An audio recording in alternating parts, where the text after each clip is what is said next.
So what's up ngayong gabi day mga dudong no. Ang bulan day balantawan nyo kay kapula. Nag lunar eclipse na siya na pod.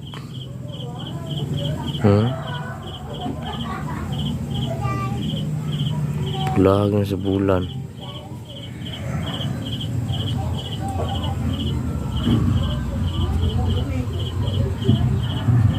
Sabi pula sa bulan, lunar eclipse. Mga dudong.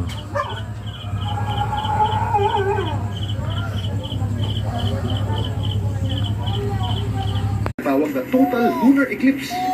Nangyayari ito kapag buong buwan ay pumapasok sa pinakamadilim na anino ng Earth o yung tinatawag na umbra. Sa lunar eclipse, halos lahat ng mga bansa na nasa night side kung saan yung oras ng lunar eclipse ang nangyayari, makakakita. May mga nabasa ako na sinasabing dito sa Manila makikita maliyot. Sa buong Pilipinas, makikita yon hindi lang sa Manila. At hindi natin kailangan gumamit ng mga solar filter. Basta clear ang sky, safe tignan ang lunar eclipse. Isa sa mga nakamamanghang nangyayari tuwing total lunar, ang tila pag-iba ng kulay ng buwan.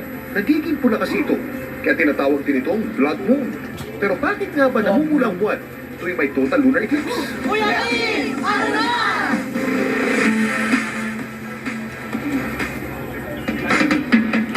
Mga kapuso, live na live tayo kayo dito sa Luneta kung saan nagsasagawa ang Philippine Astronomical Society ng public viewing ng total lunar eclipse. Meron sila rito mga telescope para mas makita natin ang malapitan ng blood moon. Ito po sila ngayon. Kanina 7:04 nagsimula yung tinatawag nating totality o yung part ng eclipse kung saan ganap na natatakpan ng anino ng Earth, ang buwan. Sa oras namang ito, nangyayari na ang maximum eclipse kung saan makikita pulang-pula na ang ating buwan. At kaya nagiging pula ito dahil ang liwanag ng araw na dumadaan sa atmosphere ng Earth ay nafi-filter at tanging red light lang ang nakakalusot mula sa at patakpa sa moon kahit wala tayong mga special na salamin o mga lente mga kapaglag pa.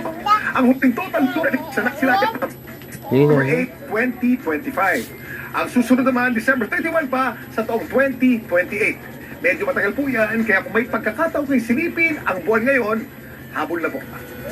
Samantala para malaman ang trivia sa likod ng viral na balita, post o i-comment lang, #Kuya Kim. Ano na? Laging tandaan, importante ang may alam. Magmula rito sa Rizal Park, Luneta sa Maynila, ako po si Kuya Kim at sagot ko kayo 24 oras.